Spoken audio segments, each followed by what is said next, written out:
અરે ઓલી માસાની છોકરી છે ને, એનું લગ્ન છે આજે. હા, કઈ ખબર નથી. અરે ઓલી મારા હારે 24 hours 24 કલાક મારા હારે જ રહેવી, પણ મને કઈ ખબર નથી પડી. એમ કેમ લગ્ન કર્યું હશે? મને પણ નથી બોલાવ્યો.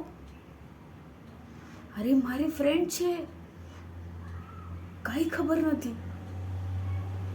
કોણ હશે છોકરો?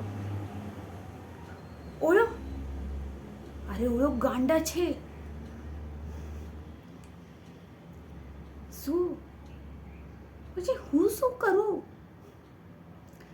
એમ કાંઈ નથી. હા, ઓલા છોકરાનો બહુ અફેર છે, એને કાંઈ ખબર નથી પડતી. પણ તમને પણ કાંઈ ખબર નથી? એ છોકરી પણ ગાંડી છે અને છોકરા તો બીજો ગાંડા છે. પછી હું શું કરવાનું રે? એટલી પ્રેમથી લગ્ન કરે છે ઘરવાળો, અને એનું કાંઈ ખબર નથી. પછી આવે શું કરવાનું? પછી એ જાણે, એની જિંદગી જાણે. આપણે કાંઈ નથી.